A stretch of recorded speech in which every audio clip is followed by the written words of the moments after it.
Part 1 में हमने अपने गार्डन के लिए जो इजी स्टेप्स उठाए थे वो थे पौधों के लिए स्पेस और जगह का इंतखाब, मौसम के हिसाब से arrangements, right kind of plant selection और पॉट सिलेक्शन। आज पार्ट 2 में हम सीखेंगे कि गार्डन के लिए सॉइल कैसे प्रिपेयर करनी है, पॉट्स के अंदर मिट्टी कैसे भरनी है और गार्डन को तरतीब कैसे देना है। और अगर आप ये सब कुछ सीखना चाहते हैं तो वीडियो को आखिर तक देखें, क्योंकि ये सब कुछ मैंने अपने एक्सपीरियंस के साथ आपके साथ जो है वो शेयर करना है। अस्सलाम वालेकुम, welcome back to my channel lifestyle with T dot चीज़ कलेक्शन सरगोदा। पार्ट 1 में मैंने आपको इन थर्मोकोल के बॉक्सेस के बारे में बताया था कि छत पर गार्डनिंग करने के लिए ये बॉक्सेस जो हैं वो बहुत ही यूज़फुल होते हैं, क्योंकि ये सब जो होते हैं बहुत लाइट वेट होते हैं, लेकिन इसके अंदर जो मिट्टी है ना वो बहुत ज़्यादा डालनी पड़ती है और इतनी सारी मिट्टी को छत पर लाना बहुत मुश्किल है। तो इसका एक बेहतरीन तरीका जो है वो ये है कि पहले इन बॉक्सेस को आप किचन वेस्ट है से यहाँ तक जो जहाँ तक मैं पॉइंट कर रही हूँ, जिसमें आपसे यहाँ तक आपने भरना है, जिसमें आपकी जो है रोज़ाना घर में इस्तेमाल होने वाली सब्जियों और फलों के छिलके डाले जाते हैं। इसके अलावा कार्डबोर्ड बॉक्सेस के टुकड़े और अपने गार्डन के वेस्ट पौधे और सूखे पत्ते भी डालें। और जब ये बॉक्सेस आधे हो जाएं तो इस पर अपनी गार्डन सॉइल की एक तह को बिछाकर और ऊपर से जो है ना पानी का शावर करते रहें। पानी की मिकदार जो है वो आपने थोड़ी रखनी है और बॉटम में होल करना आपने नहीं भूलना। ऊपर से किसी भी चीज़ से आप ढक सकते हैं इसको, ताकि इसके अंदर कीड़े मक्खियाँ वगैरह दाखिल ना हो। थोड़े दिनों में ही आप देखेंगे कि मिट्टी का लेवल जो है वो नीचे चला जाएगा, क्योंकि जो वेस्ट हमने नीचे डाला था वो डिकम्पोज हो चुका होगा।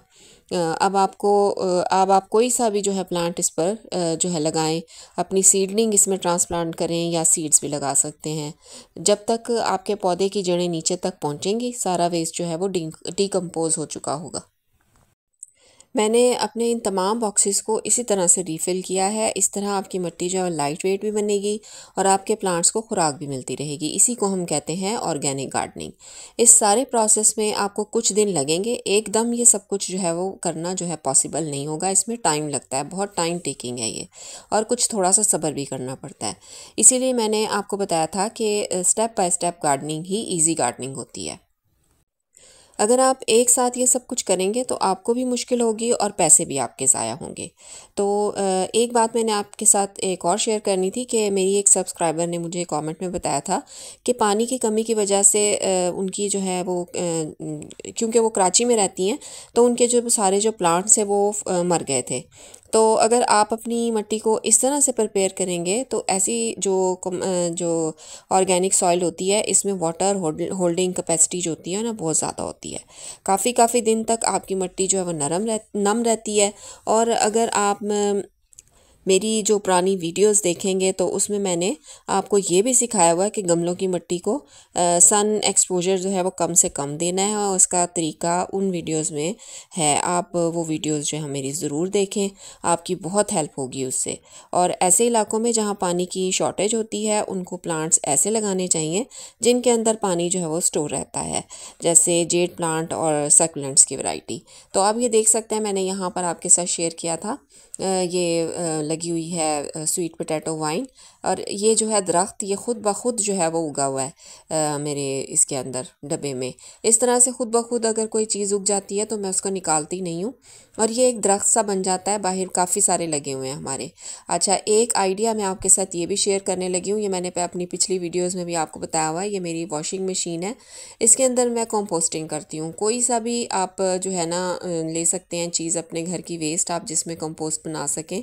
ये नीचे जो है मिट्टी तैयार हो रही है, ये देखें आधी मिट्टी मैंने इसमें से यूज़ कर ली है, लेकिन मैं इसको खुला जो है ना नहीं छोड़ती। इसके ऊपर मैंने ये जो है ना लकड़ियाँ वगैरह डाली हुई हैं ताकि इसके ऊपर जो है ना शेड बना रहे, इसको जो है ज़्यादा धूप ना लगे। अव्वल तो यहाँ धूप आती नहीं है, लेकिन अगर आती भी है तो बहुत थोड़ी सी आती है।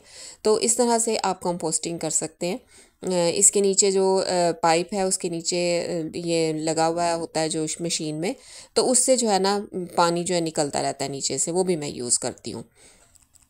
और वो पानी भी हमारे जो गार्डन के लिए है बहुत ही अच्छा होता है, ऑर्गेनिक होता है वो भी एक तरह से, जैसे कल्चर कहते हैं ना वो होता है, उसमें सारे न्यूट्रिएंट्स जो हैं वो अवेलेबल होते हैं आपकी सब्जियों के लिए, आपके फूलों के लिए, पौधों के लिए, सबके लिए। ठीक है, तो कितने क्रिएटिव हैं आप, ये आपके ऊपर है किस तरह से आप मैक्सिमम यूज़ करते हैं अपनी चीज़ों का। गार्डन की तरतीब क्या होनी चाहिए वो भी आपको दिखाती हूँ, चलिए। हैं कि ये डब्बे सारे के सारे मैंने जो ये थर्मोकोल के यहाँ पर रखे हुए हैं, इन सब के नीचे मैंने सबसे पहले जो है वो अपनी कंपोस्ट तैयार करने के लिए जो मैटर है वो डाला, और उसके बाद मैंने ऊपर थोड़ी थोड़ी सी मिट्टी डाल के और मैंने ये उसके ऊपर पौधे लगा दिए हैं, और आप देख सकते हैं कि पौधों की कितनी अच्छी सी ग्रोथ हो रही है। तो ऑर्गेनिक मैटर जो है वो यूज़ करने का फ़ायदा जो है ये भी होता है हमारे गार्डन के अंदर कि उसमें से जो बीज होते हैं ना हमारी सब्जियों के, अक्सर वो भी जर्मिनेट हो जाते हैं। तो ये देखें, मैं आपको दिखाती हूँ। ये देखें, ये मेरी करेले की बेल, ये देखें कहाँ से कहाँ तक पहुँच गई है, ये देखें कितनी ऊंची चली गई है, ये देखें। और ये बीज मैंने खुद नहीं लगाया था, ये बीज मेरे कंपोस्ट के अंदर होगा, और ये देखें कितना हेल्दी प्लांट जो है वो बन गया इसी से। तो इसी तरह से आसान गार्डनिंग जो है आप करें तो आपको बहुत अच्छा रिज़ल्ट मिलेगा इंशाल्लाह। ज़्यादा मेहनत भी नहीं होगी, और जिस तरह आप कहते हैं ना कि कंपोस्ट बनाते हुए बदबू आती है या कुछ ऐसा मसला होता है, तो इस तरह से अगर आप करेंगे ना कि ऊपर पौधा लगा देंगे या बीज लगा देंगे या कटिंग्स लगा देंगे, तो फिर क्या होगा कि मिट्टी के अंदर वो जो है कंपोस्ट भी तैयार होती रहेगी, और साथ साथ जो है वो हमारे जो पौधे वो भी सरवाइव करेंगे। ये देखें, इस पे फूल आ रहे हैं कितने प्यारे प्यारे से, ये देखें छोटे छोटे फूल आ रहे हैं इसके ऊपर। और ये जो है ना मैंने ट्रांसप्लांट किया था यहाँ पर ये वाला पौधा, और ये मैंने एक तरह से क्या करना है कि ये जो मैंने डब्बे ये वाले रखे हुए हैं ना, इसके अंदर मैंने लगाए हैं ये बड़े बड़े से श्रब्स, ये देखें ये वाले। तो इससे क्या होगा कि मेरी जो उस तरफ आती है बहुत ज़्यादा धूप यहाँ से ईस्ट, जब सूरज निकलता है तो फिर धूप बहुत तेज़ होती है गर्मियों में यहाँ पे, तो इस तरह क्या होगा यहाँ पर जो है ना नेचुरल स्क्रीन बन जाएगी इसके अंदर ना, मेरे यहाँ पे धूप जो है वो कम जाया करेगी फिर। और यहाँ पर मैंने लगाई है गिलोय की बेल, ये भी अब चढ़ रही है यहाँ पे, ये देखें इस तरह से। तो फिर ये जो है ना इससे ये होगा कि यहाँ पर मेरी ठंडक बनी रहेगी उस साइड पर, और जो मैं पौधे उधर लगाऊंगी वो जो है सरवाइव बहुत अच्छे से करेंगे, और उन्हें धूप भी कम लगेगी, गर्मी भी कम लगेगी। इसके साथ साथ मैं इस तरफ से घूम के अगर जाऊं वहाँ पे, तो आप देख सकते हैं कि वहाँ भी मैंने एक डब्बों की कतार रखी हुई है, उसके अंदर मैं आजकल ट्रेंड कर रही हूँ ये छोटे छोटे से जो दरख्त होते हैं, दरख्त टाइप जो चीज़ें होती हैं उनको। यहाँ पर भी देखें मेरे ये हिबिस्कस लगा हुआ है, और एक ये वाला पौधा लगा हुआ है। ये सब पौधे जो हैं लंबे लंबे हैं सारे। और यहाँ देखें, यहाँ पर ये एक ट्री खुद से निकला हुआ है, ये देखें यहाँ पे। और जब ये भी बड़ा हो जाएगा तो ये भी हमारे पौधों को जो है वो शेड फ्राहम करेगा नीचे।